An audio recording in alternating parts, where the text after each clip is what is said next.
Pizza Jaffa's orange grows. Microchips is us. iPhone cameras us. Taco salads us. Vamos us. Olive Garden us. White Cross for us. Sabra Hamas. Hezbollah us. Hello, everybody, and welcome to Bad Hasbara. The world's most 420 friendly podcast, if you're into that sort of thing. And if you're not, the world's most hardline on drugs are bad podcast. Sure.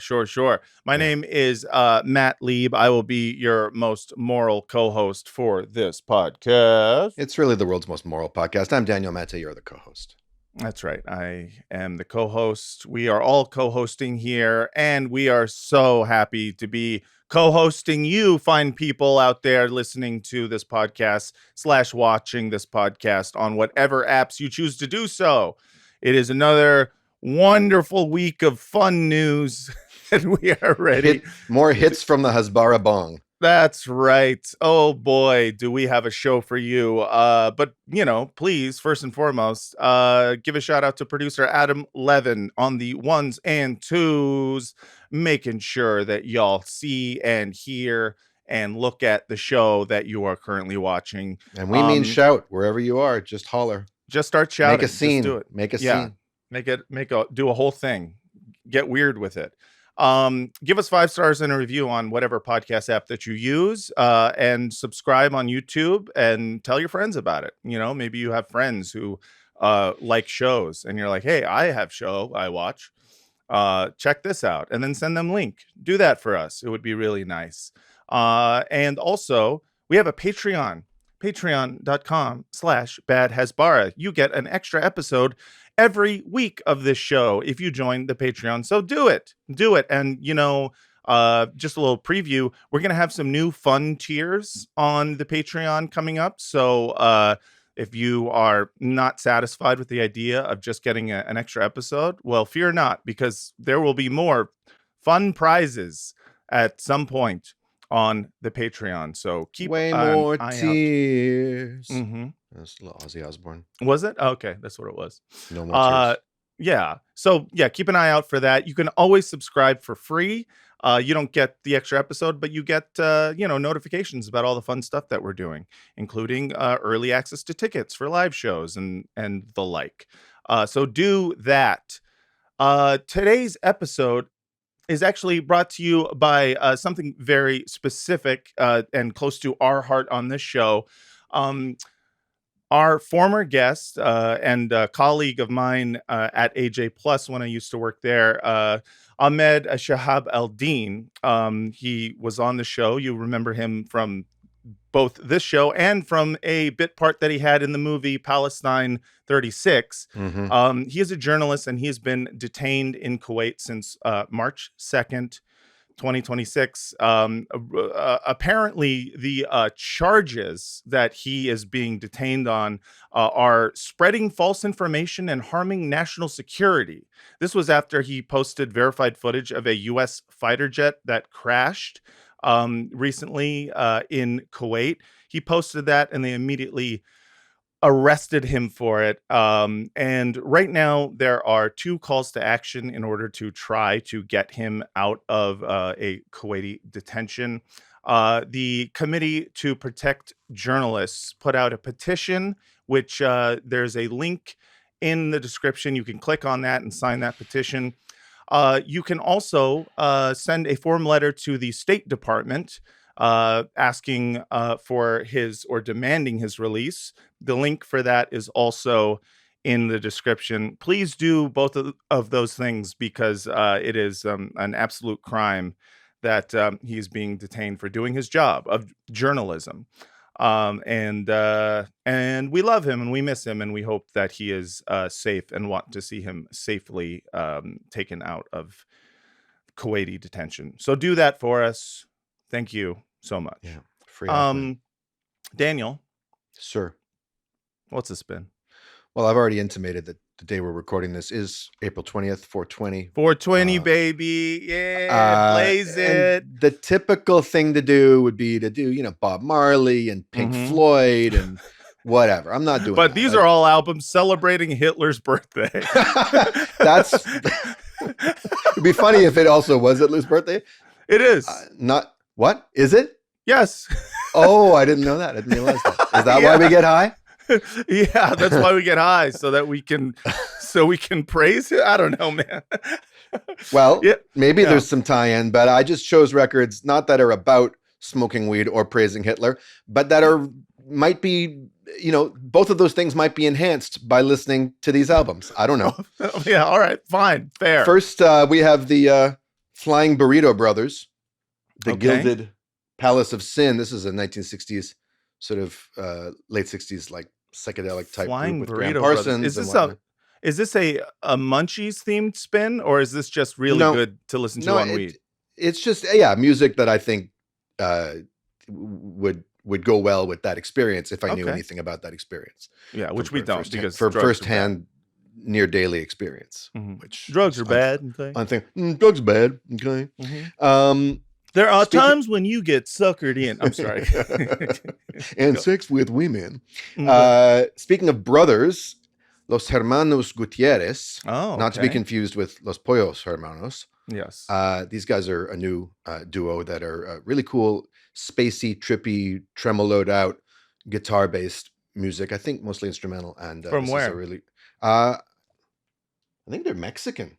Either Nice. that or they're Mexican American. It's a great album Wait. cover. It is a great, Sonido Cósmico, cosmic sound. Yeah. Frank Zappa, Hot Rats is a trip. Instrumental album of Zappa tunes, including Peaches and Regalia.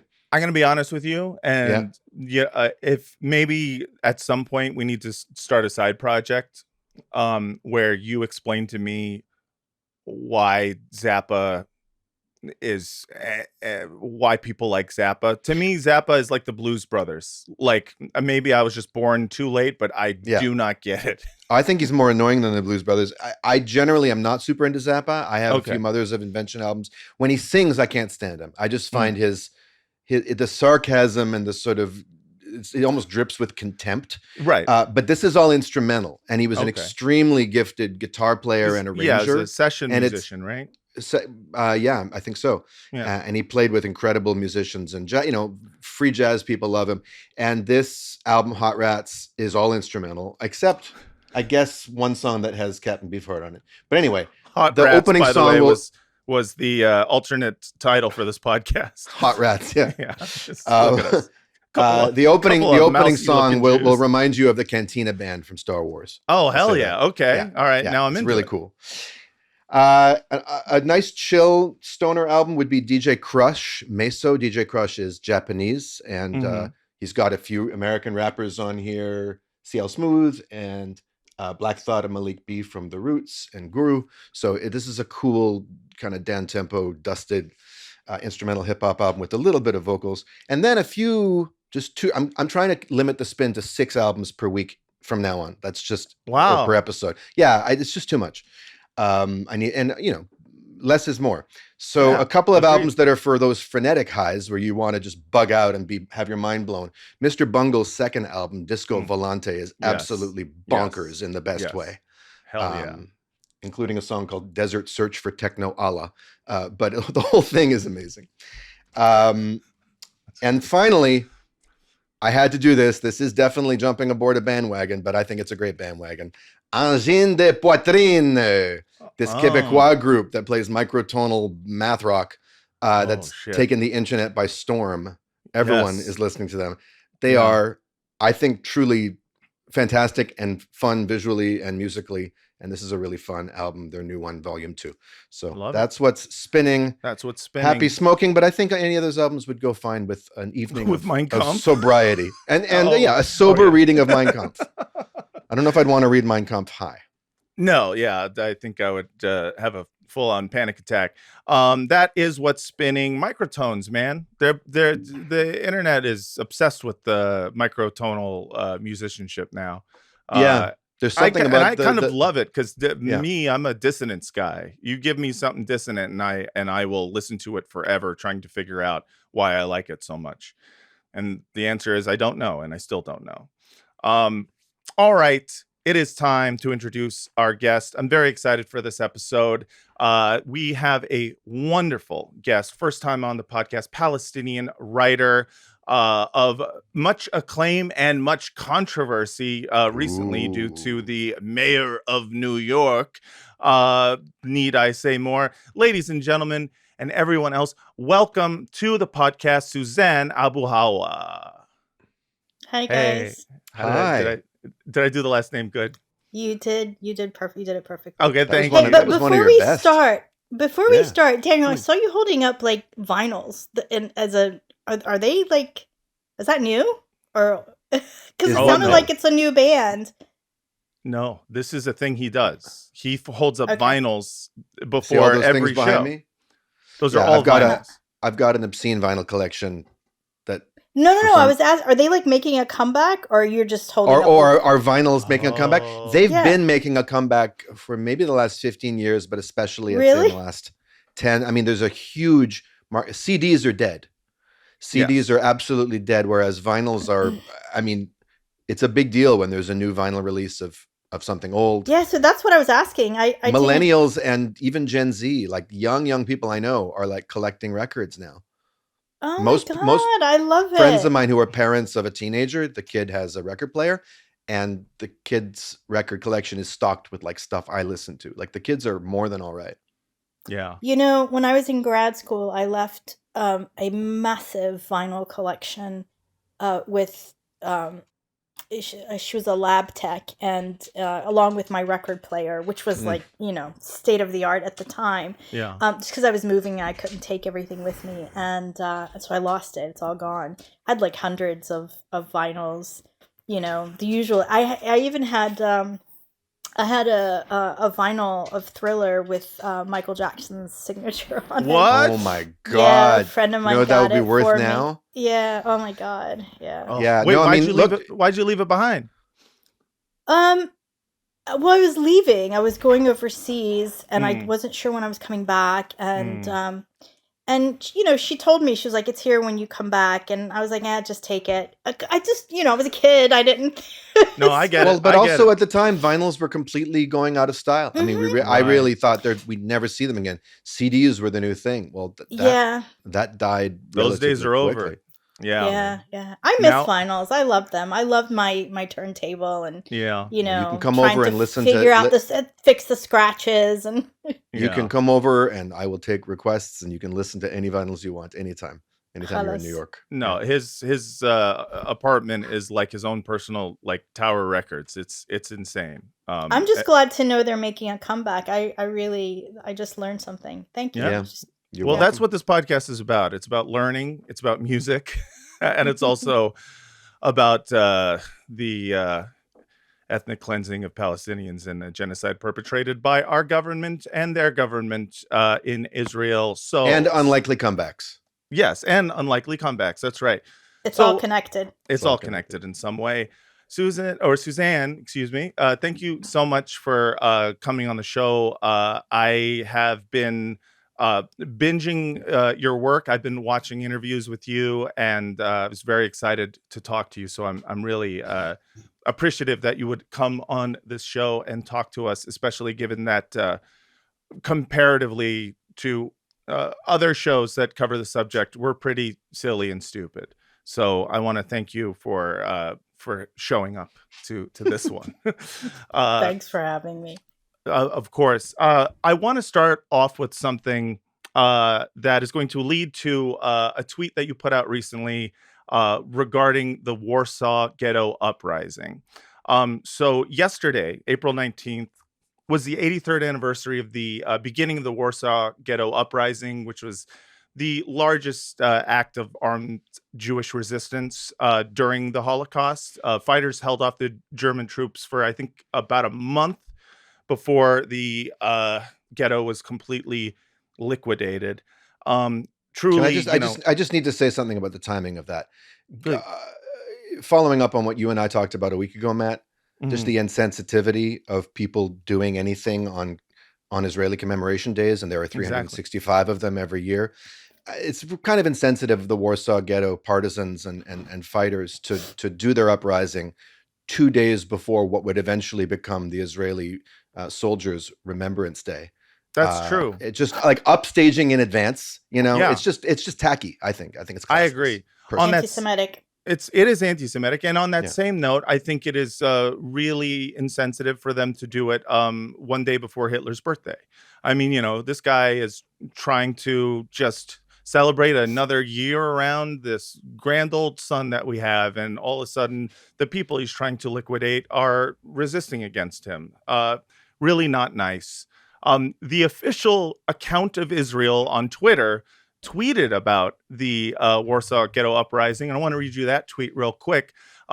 Today marks 83 years since the Warsaw Ghetto Uprising. Facing certain death, Jews chose to fight, not for victory, but for dignity, identity, and the right to resist. Their message endures. Freedom isn't granted, it's defended, even against impossible odds. We remember them not only for how they died, but for how they chose to live and fight. I'm sorry, I'm having an irony overload. I was Yes. just thinking, oh, the irony. I know. And yes. also adding to the irony, the fighters in the Warsaw uprising had dug lots. They used tunnels. Mhm. Just Oh, saying. they had Hamas tunnels. Well, Very shady of Yeah. them. No, I those think those were the good tunnels, but they listen, definitely used I think if tunnels. Israel had known about the tunnels, then they would be condemning them for building such tunnels, because It's that just so is, of course, a cowardly. war If crime. you're gonna uprise against a monolithic, hegemonic, genocidal army, at least make it a fair fight. Mhm, All right, mhm. hiding underground like moles. I mean, what are you Yeah. doing? Unfair completely. They posted a couple of Using pictures human shields. using human shields, doing all of the things that we are against if Palestinians do it. These pictures that you are seeing right here, they posted, were immediately community noted. The picture on the left is not of the Warsaw Ghetto Uprising. It's a photo of a French resistance fighter in Marseille in 1944, specifically That's funny. Bedukian Sarkis, a famous French Armenian resistance member, is in the foreground with a gun.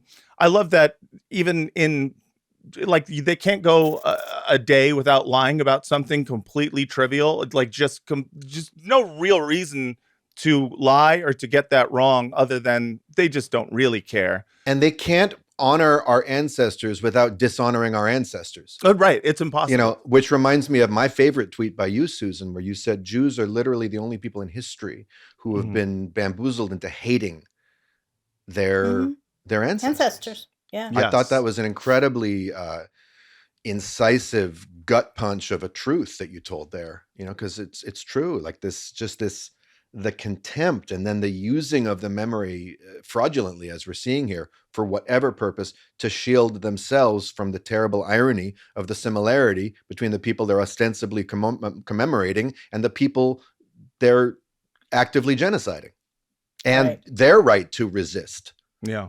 which they Yeah. don't acknowledge Yeah. No. exists. Yeah. And also there's this implication that all the people in the Warsaw Ghetto Uprising were all, Zionists too. That's Oh, always. definitely Oh, implied. yeah. I mean, they go back and forth in terms of implying that either they were all Zionists, or if they died, implying that had they They were been Buddhists. Zionists, Yeah. they would have lived. Yeah. It all depends on how they're feeling. Depends on, it's like, do I want to honor our martyrs today, or do I want to lambaste them for being lambs to the slaughter? Yeah. uh, Yeah, but there was a tweet that a friend of the show, Ty Hickey, put out, in which he pointed out this particular Warsaw Ghetto Uprising fighter, who was the last surviving leader of the uprising. This guy, Marek Edelman, who I was looking up some history on him. He was one of the founding members of the Jewish Combat Organization, which is an underground resistance group that led the revolt against the Nazis.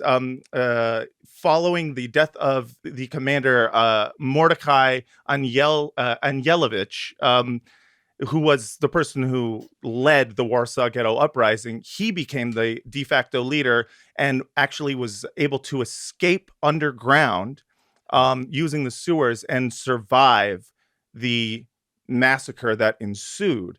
He was also a pro-Palestinian resistance person who he was a Jew who was pro-Palestinian before it was cool. He during the Second Intifada, he wrote a letter to all the leaders of the Palestinian military, paramilitary, and guerrilla organizations, to all of the soldiers of Palestinian militant groups. He wrote a letter in the spirit of solidarity from a fellow resistance fighter and as a former leader of a Jewish uprising not dissimilar in desperation to the Palestinian uprising in the occupied territories. What year was that? That he wrote that? In 2002. Wow. He wrote that in 2002. With the Second Intifada in full swing. Yes. The supposed red line for people of good liberal conscience to that's where we lost a partner for peace. That's where the Palestinians went off the rails. And here's someone who knows from resistance. Yes, exactly. Sticking to his and principles. Nobody, and I mean that's of course not part of the mainstream consciousness, not part of the mainstream narrative. This stuff is all purposefully hidden, and it's hidden especially from Jews. Frankly. Yes, 100%. Yeah, and of course this letter infuriated the Israeli government because this person was a Jewish resistance fighter during our I don't want to say our only act of armed resistance during the Holocaust, but the only one I really know about. I mean, and at least in occupied Poland, the fact that the person who is the only surviving leader of this uprising recognized the kinship with the armed militant Palestinian organizations who are fighting the Israeli government and fighting their occupation. There's nothing I think that the Israeli government and Zionists in general fear more than that. So of course they're going to, relegate a guy like this to the fringes. They're not going to mention his existence. He's not a name that anyone knows. You're not going to learn it in shul. You're not going to learn it from, from AIPAC organizers or the ADL. That's more active solidarity than Luke Skywalker showed. That guy went off to some, after his resistance, he goes and retires on some planet and drinks green yak milk. And that's right. The most he'll do is, holographically implant himself as a decoy. But, it's not like he was actively, cheering on the new fight. Yeah. And so, Teig wrote, why don't you post a picture of Marek Edelman? Why not? Why wouldn't you, if you're talking about the Warsaw Ghetto Uprising? And you wrote this tweet, which I love. You wrote, "The parasites are terrified of anti-Zionist Jewish heroes," which is, for me, I thought it was like, oh, this is the perfect tweet to start this conversation, because every, since I think Zoran Mamdani disavowed you, I say you in quotes because it was sort of, I don't know if he knew you personally. Some version of you. A version of you, whatever version was being sold to him by the charlatans over at the New York Post. Ever since then, people have used your use of the word parasite in order to condemn you fully as being filled with anti-Jewish hate. And in the same breath, talking about an anti-Zionist Jewish hero, I think that would make most Zionists' brain explode. Because, wait, aren't you supposed to say, don't you think all Jews are parasites? And that's my first question to you. Are all Jews parasites, or is it just the bad ones? So look, I mean, I'm not interested. I mean, I'm, forgive me, Matt. I'm not going to accept that question. And I'm fair. I'm not, the idea of centering Jewishness in this struggle is not something I do. Yes. We are talking about, a really unspeakable, horrific crimes that we have only witnessed in really small measure. I mean, this is something that's been going on for nearly 80 years now, and nobody really understands the depth of the terror and the pain and the misery that Zionists have caused us. Mm-hmm. The fact that they happen to be Jewish is beside the point. And for some reason, for me, it's beside the point, because, I agree. the rage we feel, the hatred, even the contempt, the desire to just use bad words, because that's all I can do is to use bad words against them, would apply no matter what their background is. Right. But for some reason, the fact that they are Jewish is supposed to make them exempt. Right. And that's the part that I reject. Yeah. And so the people doing this to us, committing this sort of industrialized terrorism at this point, and endlessly stealing layers upon layers upon layers of theft of life, theft of land, of home and heritage, theft of story, of clothes, of food, theft of identity, of history, even. All of these layers of theft, yes, they are parasites, and I think there's this level of self-censorship that we all engage in myself included, before this genocide, in order to protect sort of Jewish feelings. Yes. And by using these words that are wholly appropriate and barely descriptive, frankly. I mean, I think they're far worse than what these adjectives describe. By using these words, I'm just rejecting the self-censorship that I used to engage in. I'm rejecting the idea that I have to be careful, that I have to protect Jewish feelings, and just because the people who are committing a genocide happen to be Jewish.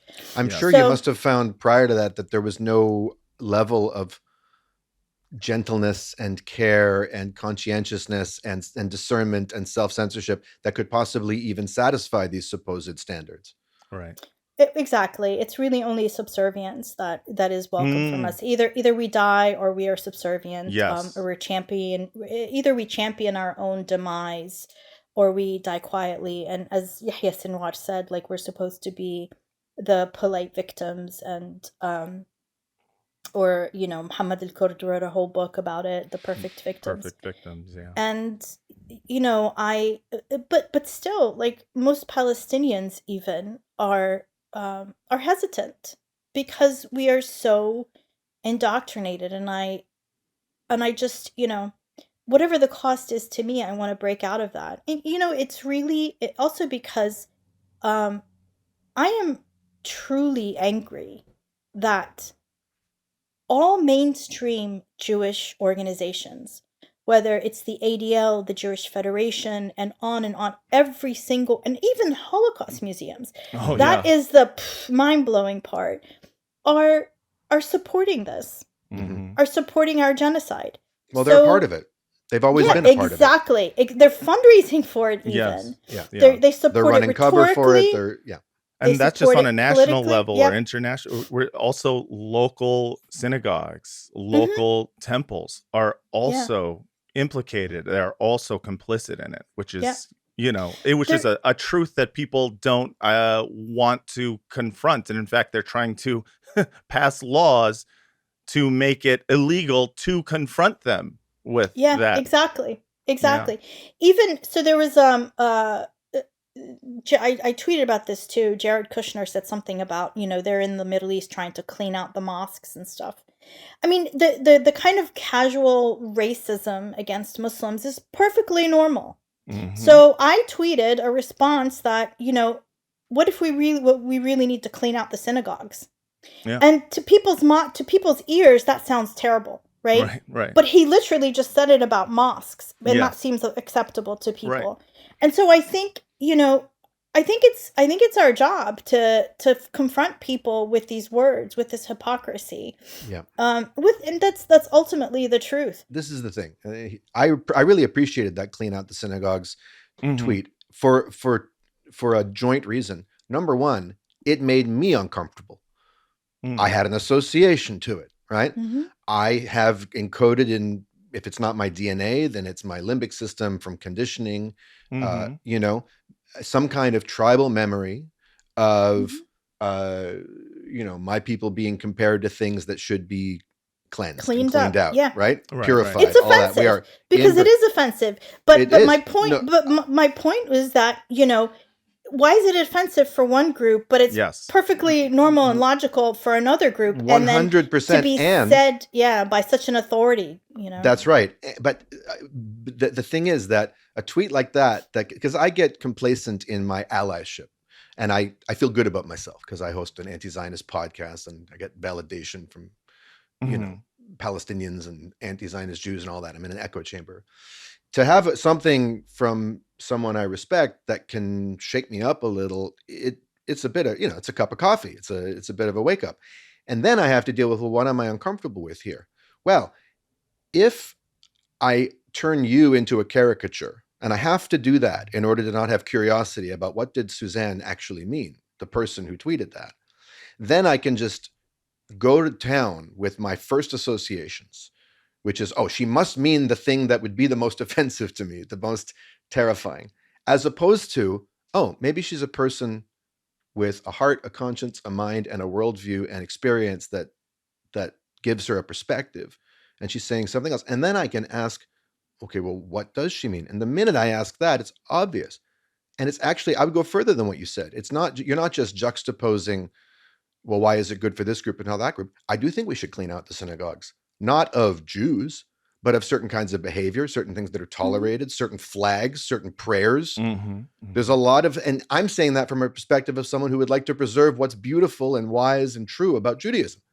You Right. can't have a Torah service where you're connecting with the truth of the universe and the Lord and Master of the universe who decreed, "Thou shalt have no gods before me," and fucking do a prayer to fallen Israeli soldiers while you're standing there with an Israeli and American flag. You can't do it. That should be cleaned out. So it's like, Yeah. I have to be willing to, first of all, deal with my own trigger and realize that I'm the one carrying the explosive material. You just Right. set it off with your words. And number two, think about, well, what could she mean, and what's the generous interpretation? It turns out the generous interpretation, you're being charitable, I think.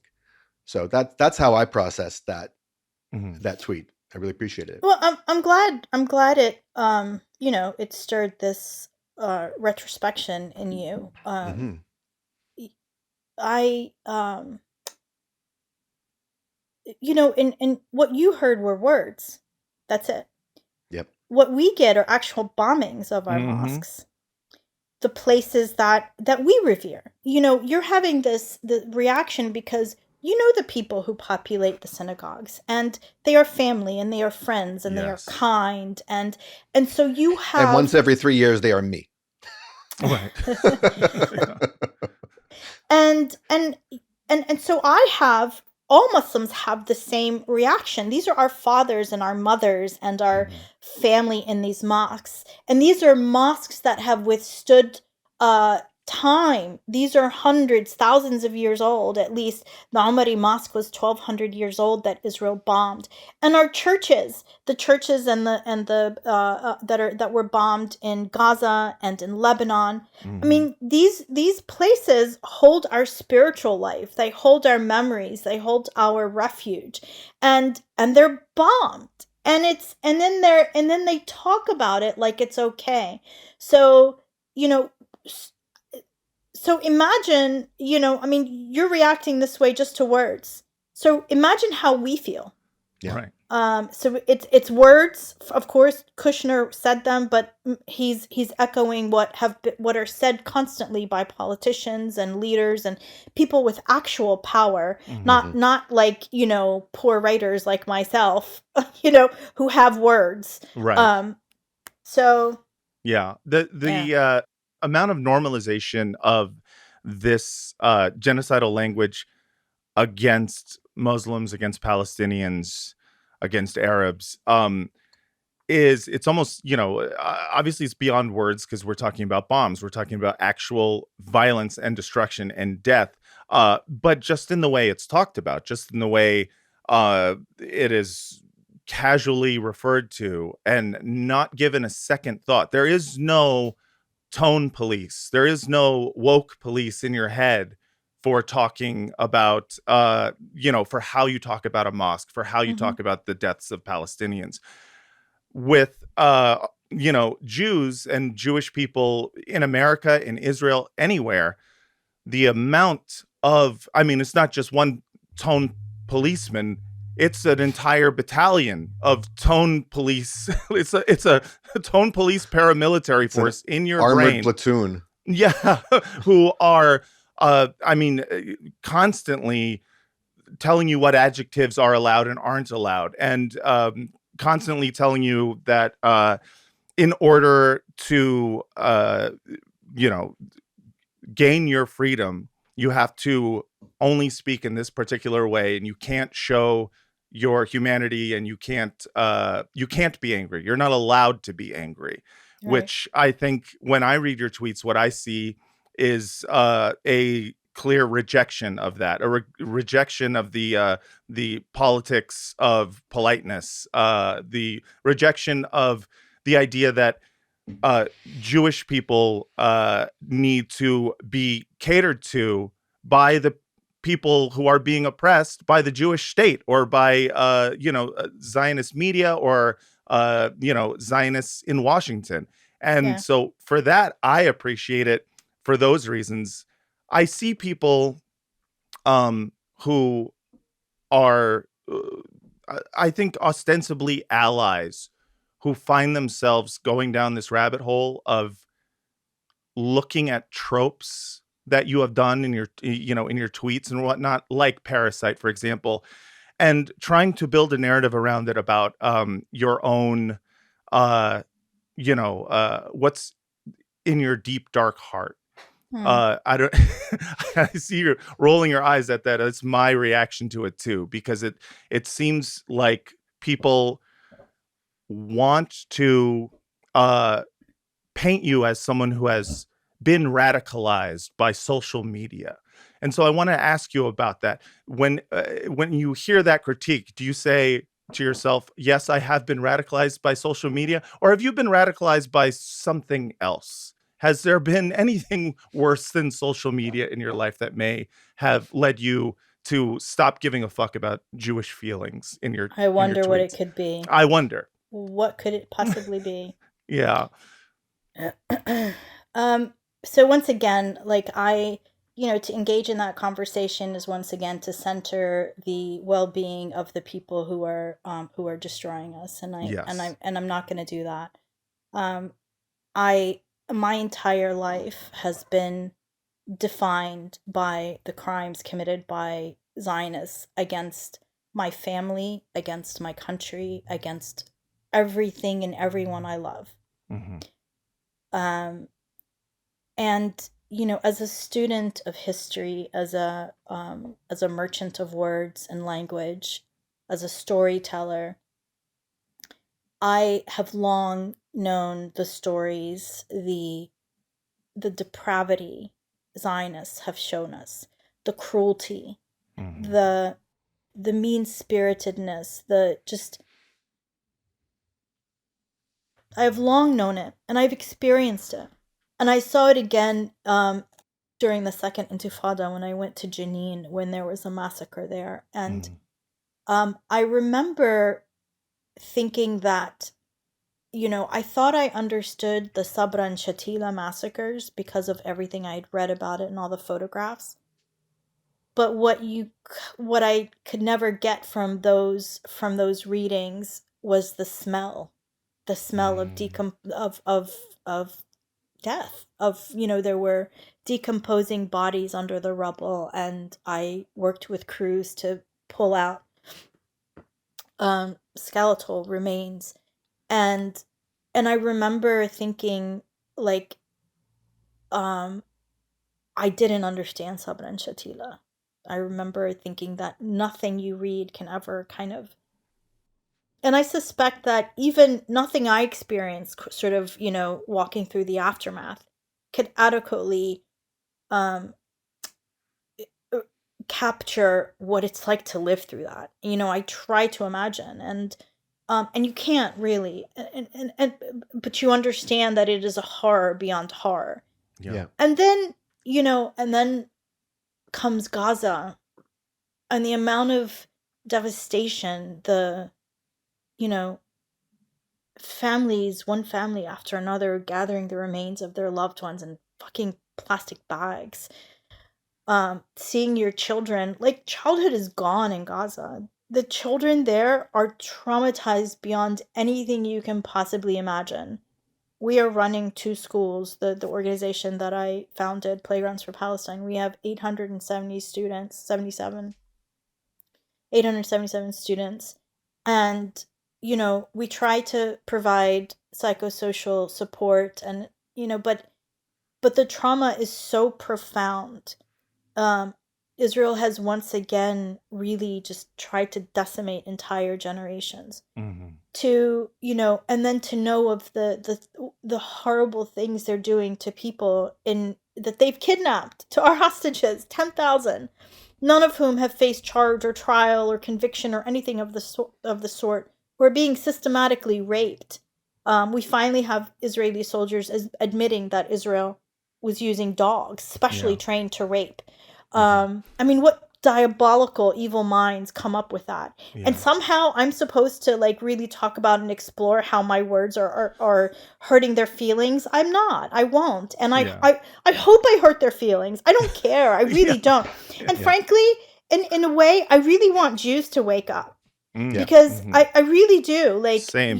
I want Jews to wake up, and because frankly, I think Zionism and Israel have replaced Judaism for the most part. You don't go into a mosque and see, like, national flags flying everywhere. We don't do that. It's a place of spirituality, or it's meant to be a place of spirituality, of connecting with God, of recentering yourself in goodness, of finding all that is human, and really just, just grounding yourself in common humanity. That's the point of these spiritual centers. But it seems like in synagogues, with, Israeli flags waving everywhere, and sometimes the American flag, it's like this exhibitionist nationalism, and for a country that's committing genocide, it's unforgivable. And it's hard for me to understand. And sometimes I try to think about, and I try to understand, and then I get mad at myself, and I'm like, I'm not gonna even think about it. I don't care, and because I need to be thinking about, like, the victims. So I mean, it's that's Well, look, this is not, I'm not about to say what I'm about to say because you need to understand, but just because it sparks my own curiosity. And if, I don't know, maybe you'll hear something in it that you find interesting. When you talk about Jews needing to wake up, I mean, this podcast exists primarily because Matt and I are screaming at our own, and, we're doing this instead of calling up our childhood rabbis and talking to the most extremist, members of our former youth groups and whatever. We're hoping the word gets out, and we're also trying to help people feel less insane, including ourselves. But when it comes to Jews waking up, I do think, like I said earlier about, like, I think whenever we get triggered in life, it can be a wake up call or it can be a double down moment, right? And this happens in personal relationships, right? I can use, if someone close to me makes me feel a certain way, or, so they say something and I have a reaction come up, I can use that as a moment to ask a question, like, what am I carrying? Or I can double down and reconfirm what I already believe to be true, which will always be self-exonerating or self-pitying or self-victimizing or whatever. On the tribal national level, that's fucking toxic, and it's murderous, actually. And when it comes to, you're saying you don't want to be caring about the feelings of those doing it, well, I can already hear some of the Jews I know who live inside of me too. I have all kinds of different parts, right? I'm just kind of, I have some facility to hear my different parts and not identify with them. But I hear some people, some voices saying, but we're not the ones doing it. It's Israel. We're anti-Zionist. We oppose it. Don't you see? So on and so forth. To which I would say, well, that's fine. And if you still resemble that remark, Right. if Susan saying that makes you go, what did you say about us? Right. Well, that's on you. That means that you haven't cleared out the synagogue in your own mind. You haven't fully divorced yourself from, you're not entirely clear that Israel and Jews aren't the same thing. As If they you say, were, a hit dog will holler, as they say. there you go. Look, A Hitler dog will A holler. Hitler dog will holler. Hitler's dog will holler. Blondie, that was the name of the Can we Hitler's not dog. talk about dogs getting hit, please? Yeah, let's Sure. not talk We're about like that. some dog lovers here. Yeah, that's right. That's right. A skinned Also, is it cat an will... anti- No, never mind. Is it an anti-Semitic trope to yeah, probably. I'm probably going to get dragged for that. Everything's a trope. I wanted to delve into your back. Oh no, please. Before we go to Do you that, want Matt, to? Yeah, you want to I respond? want to just say, I think so. When ISIS came on the scene, and I mean, and now we know that ISIS was actually a CIA Mossad creation, right? We know that from the WikiLeaks, but at the time we didn't know it. We thought it was this crazy, radicalized, violent group of Muslims who were committing unspeakable crimes in the name of Islam. Right. So what happened was every major Muslim institution rebuked them. They repudiated ISIS, and mosques repudiated them. So there is this, when groups purport, commit crimes in the name of a larger group, and all the major institutions of that larger group support, this entity, it is a problem. Right. It's a big problem. And for people like me, for Palestinians everywhere who are the primary recipients of this violence, there is a tendency to is it all of them? Now, I'm lucky that I live in the US and I'm exposed to all kinds of people, Jews across the spectrum of Zionism, from, right-wing Zionists to diehard anti-Zionist. People in Palestine aren't. The only Jews they have ever known, for the most part, are the people coming to kill them. And I think people need to understand that. And there's also this thing, and I talked about this a little bit on Brianna Joy Gray's when I did that interview with her, that people think that their frame of reference or their history applies to all of humanity. Yes. And that's another thing that I think we need to untangle, because Europe's history with their Jews is not my history. Right. It bears no resemblance to my frame of reference. It bears no resemblance to my country, my family's frame of reference. My grandmother, God rest her soul, told me that they had Jewish neighbors and they used to share a tabun. What is that? A tabun it's an outdoor bread making oven. It's just a communal oven. It's made of clay and it makes the best bread. You slap the bread inside or you put it on top. So, and this is wholly consistent with Palestine's history. Yeah. Where, people just lived and it was accepted that people were different. There were Muslims and there were Christians and there were Armenians and there were Jews and there were Moroccans but everybody was Palestinian at the end of the day. Everybody was in.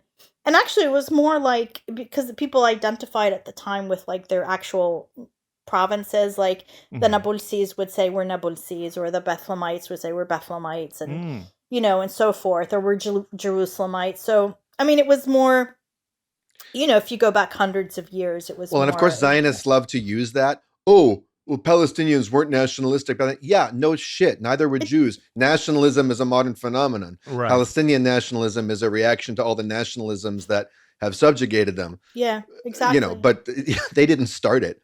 Yeah, exactly. And the fact that, Yeah, you're right. They always like to say, well, Palestine never existed and it was Right. never a country called Palestine. My favorite one is It's they like- can't. They don't even have the letter P. I'm like, motherfucker, can you say Jerusalem in Hebrew? Can you say Jew in Hebrew? Yeah. You need a special squiggle Right. in You can't Hebrew even- to do a just sound. Can't even It's say not Jew. no Yehudi, Yerushalayim, Yisrael. Yeah. yeah. You mentioned your appearance on the Bad Faith podcast, and during that appearance, you relayed this story in which you, like, almost in passing, mention an experience that you had while living in an orphanage. And I kind of stopped myself, going, "Wait, I need to know more about this." And I realized that I don't know your history. I don't know how you grew up, where you grew up, how you got to where you are now. Can you maybe let us know about that so that our listeners can learn about you, Suzanne?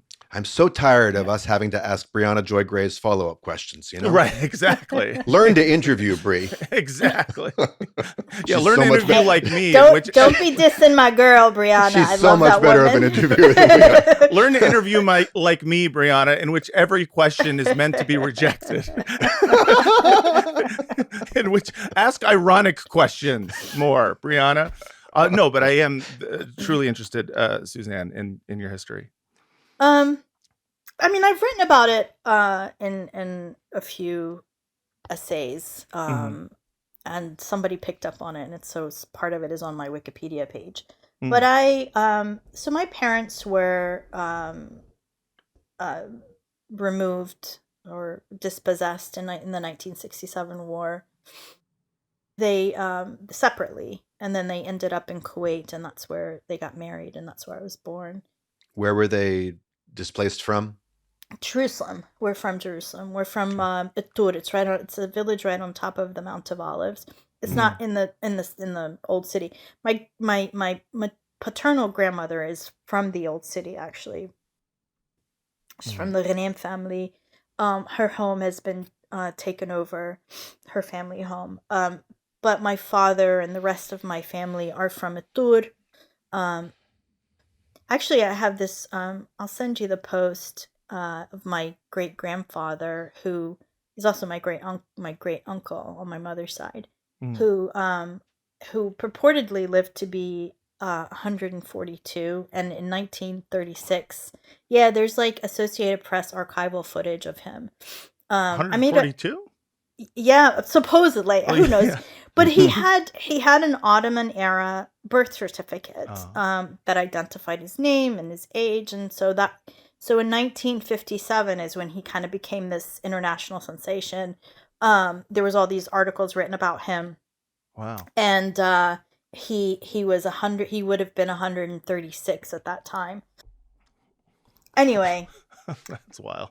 You come from good stock. Yeah. Yeah, I'm just like, okay, I just want to live. I mean, maybe it's in my genes, you know? Yeah. But- Suzanne's going to be around for a while.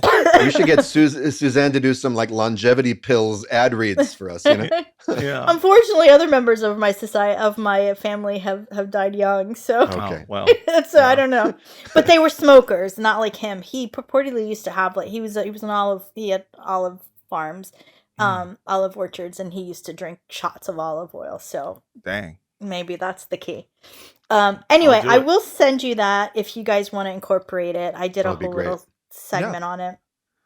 And I lived in Kuwait, and then when I was around 9 years old, my parents divorced when I was very young, and my mom went off to work, and they, I kind of fell through the cracks. I was with my grandmother, and then kind of between families, and and my grandmother actually snuck me into Jerusalem. So this would have been in the late 70s, early 80s, and there was really heavy, searches and things like that. I remember, I have this image in my mind of there was this really big room, and there were tables everywhere with suitcases splayed open on these tables, and soldiers kind of looking through every item in suitcases. And then they took us into this room. We all had to take off our clothes, they took our shoes away and they took our clothes away. And no, sorry, they kept, I think, like we had our underwear on. But the shoes definitely, and they, and we all, so we were all waiting, like these are just like images in my head. So we were in this like long, narrow room, and we're all kind of lined on the wall, half naked, women and girls. And then this Israeli soldier comes in with this like wheeling something, and then she dumps it on the floor, and it's all of our shoes. And I just remember, like, I was worried some other, like, girl was going to steal my shoes. Like, that was what was in my head. So I had to find my shoes. They were nice sandals or something, I guess. Yeah. But before we went in, my grandmother said there was a family. I guess she had made a deal with them or something. Who had a lot of kids. And I was a runt, you know. I was little. I still am short. And she said, look, just stay with this family. Just don't look up at any soldiers. Just move where they move. And she, at that time, I had, like, all Muslim kids. Like, I knew a lot of Quranic surahs. She was like, just keep reading those in your head. So that's what I did. I just stayed with that family and then, you know, kept my head down, kept, you know, reading Quran in my head. And then, you know, just like my grandmother said, we were on the other side, and and then she took me to Jerusalem. I lived in that orphanage, which is actually a really famous institution. It was started by Satind al-Husseini. She was a young heiress in the Husseini family who turned her home and an adjacent hotel that she owned into shelter for children that she gathered up after the Deir Yassin massacre. These were all children whose families had been slaughtered by before Israel was created, even in a month before, in April of 48. Would have been the Haganah at that point, or the they would have been yeah. they would have been Israeli terrorist gangs, Yes. basically, who later became the IOF. Right. So Satind al-Husseini created just, you know, she gathered them all up, and it became an institution for girls to support girls, their education, their aspirations, and so forth. So that's where my grandmother left me. But when I turned 13, so in Israel, at least this is how it was back then, if you don't have papers as a 13-year-old, that's when you're considered an adult or something, then you're an infiltrator. And I didn't have, you know, proper papers and documentation. So I had to leave. Right. I actually didn't know that. I always thought that, like, my father sent for me or something, and it was only later in life that I realized, no, that's what happened. Oh, wow. Wow. Anyway, so I that's when I came to the US when I was 13, and I, you know, fun fact, I couldn't read or write English, except like in a very rudimentary level, like a first grader when I was 13 years old. Wow. And it was it was my big, deep, dark secret. Speaking of my dark heart, it was buried in darkness. Right. But the way I learned, so this was in Charlotte, North Carolina, and the way I learned, I used to, and I wasn't doing this to learn English, but it was more to feel like I could read and write, because I was so ashamed. I used to copy the entire front page of the Charlotte Observer. Wow. Not really knowing what I was writing. Sure. But eventually, like, it started to click somehow. And and so I slowly improved until I became a writer, I guess. Until you became a writer, which is incredibly impressive. Do you remember reading any headlines or stories about your homeland on the front page of that paper? I don't know. I don't remember. But Yeah. I'm thinking that would have been around 1983, probably would have been Yeah, in the news. yeah, yeah, Yeah. for sure. Yeah. So, Um, I mean, it's just to me, it's important to talk about, your history, being face to face with the IOF, with Israeli soldiers, and with Israeli society, uh, because of the fact that so much hay is made over the tweets you write or something that you say, and people seem to lose their minds trying to erase the context that you grew up yeah, in, the things that you have experienced. All of that goes out the window and doesn't matter as soon as you The use things that you a know that trope. they don't.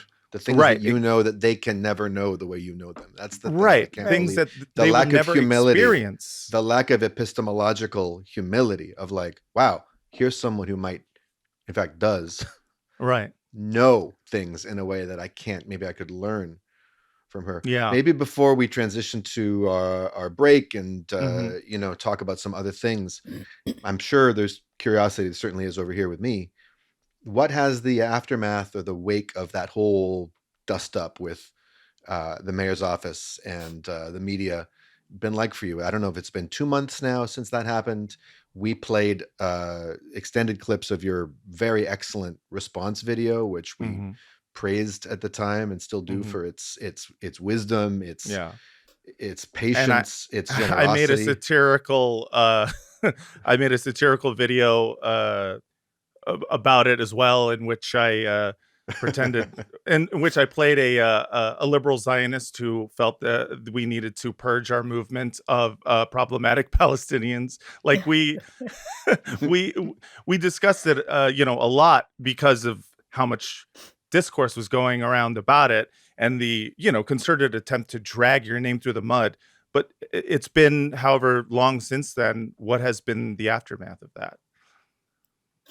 um, to be honest, like um, I don't pay it much attention. Hmm. Um, I know that on a professional level, this harms me, and it has harmed me. Um, even before this controversy. But I feel that like I made a promise to myself a long time ago that I would not become the kind of person that I really just didn't respect. And Mm, I saw a lot of people really kind of sell their soul in some ways, or compromise, or prioritize their careers or yes. whatever. And I never want to be that person. And at the end of the day, like I feel like um whatever price I have to pay is nothing compared to the price that so many are paying for our liberation, for our collective liberation. So, what can they take from me? Well, they can take they can take opportunities, they have. They can, disinvite me, they have. They can smear me, they have. They can curtail my livelihood, they have. Mm, They can, whatever possessions I have, maybe they'll try to take that. mm. At the end of the day, like, do it, like, Yeah, yeah, fuck you. Yeah, I love it's, that. I think, I, I think being honest and being true, um, And being free to and express yes, yourself. yes, I think that's more important. Um, because our lives are, especially the lives of writers, um, we continue to live after we die, and what we do in this life, what we say, what we write, matters. And so I think of that. I think of future generations of Palestinians. I don't want them to be afraid. I don't want them to self-censor. I want them to love their ancestors. We all Mhm. love our ancestors, and I want them to defend our ancestors, Yes. to defend their memory, to defend this glorious heritage that has been bequeathed to us. And so that's where I'm coming from. So whatever, you know, whatever harm may have come to me is not the point. I'm very happy. I'm secure. I'm surrounded by people I love. I only associate with anti-Zionists. My immediate world is filtered.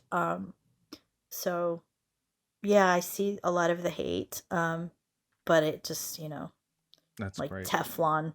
Yeah, yeah. Well, that's beautiful to hear, and I completely respect you for keeping an eye out for that, in your own life, where you go like, I don't want to be a person that I can't respect, and that I think is the type of dignity that is denied a lot of Palestinians because of Yeah. the shackles of Yes. polite politics and language that has been thrust upon you by people who Yeah. some are your direct enemies and some are people who are purporting to work in your interest, and I think it's great. Exactly. Be the freedom you want to see in the world. Yeah. And I have that privilege to do that, right? Mhm. And you bring up a really important point, Matt, because a lot of people that I love who are in Palestine can't do that, Right. because their lives, the lives of their children, the lives of their parents, their homes, everything is on the line. Yeah. So, I feel like given the privilege that I have, it's the least one can do is to speak, Yeah. Well, I think that's great. And I think that is a perfect way to segue into a quick commercial break. We have ads that are coming up probably. If it's for the CIA, don't join. I'm trying to get the CIA ads off of our podcast. I don't know why they keep replacing ICE ads with CIA ads. And I will look into it further. But until then, listen to these ads and we'll be right back.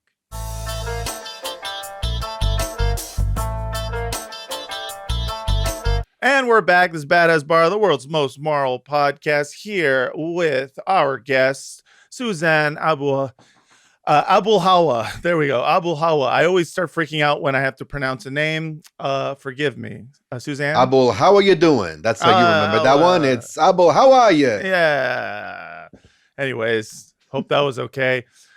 Suzanne, thank you for coming back with us. We have more news to talk about. Yeah, now we get to treat you to what to the rest of what we do on the show, which is just read put the our news and yell. Snouts, put our snouts in the slop trough of right, Asbara bullshit and let's do it and spray it around the room. But before we do, I just have to say I spent the break in a kind of contemplative, meditative state, wondering about something Suzanne said, which is that as writers, writers live on even after they die, and I'm just wondering and sort of wishfully thinking that maybe that also applies to podcasters. Maybe we live on for like a week after we die, maybe?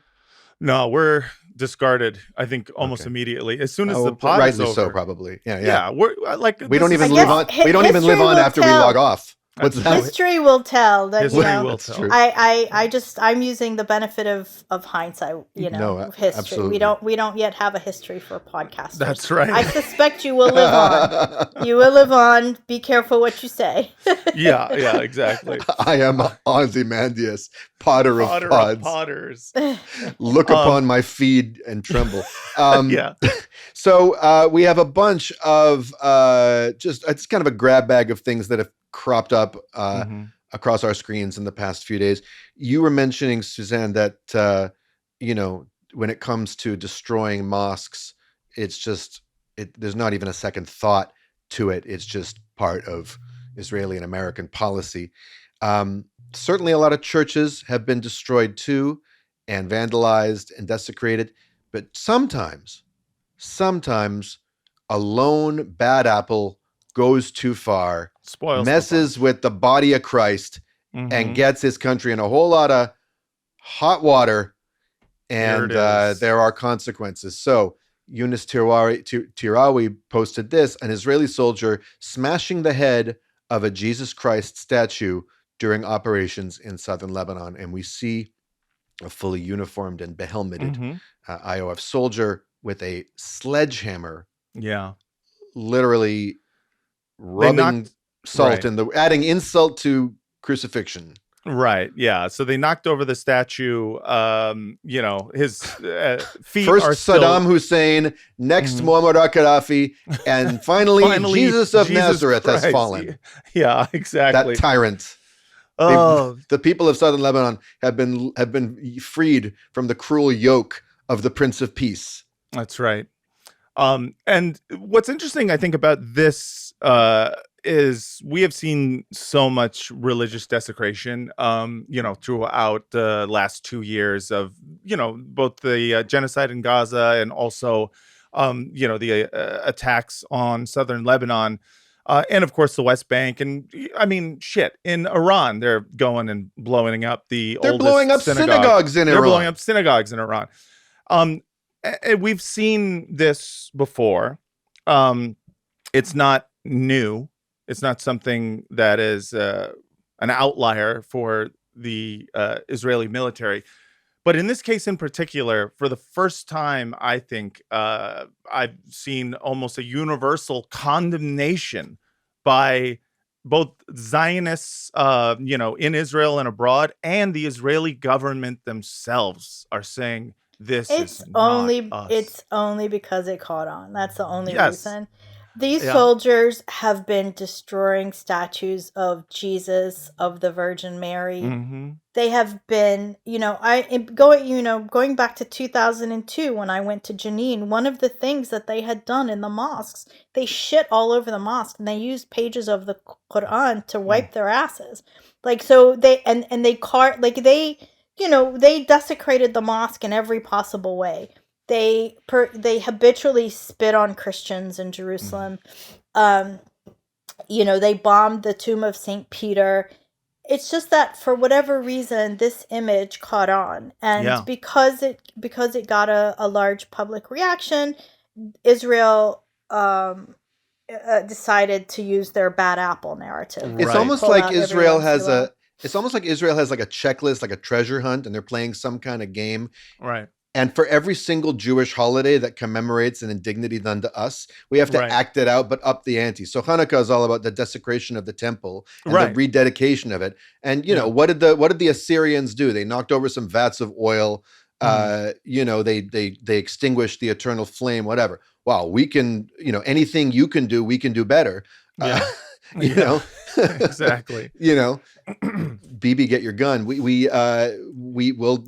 shit all over your mosques. We'll desecrate Yeah. your Except holy Muslims books. never did any of that. Exactly. Right. It wasn't Muslim. Exactly. So anything Yeah, they yeah. did to us, we'll do to you. To Right. everybody. Right. That's right. Yes. It's Yeah. transferred, thousands of years of, Jewish liturgy and, victimization, real and imagined, including like the slavery of Jews in Egypt, which is, not the most historically accurate thing in terms of who built the pyramids, but, taking all of that and just putting it on Palestinians and Arab neighbors of Israel.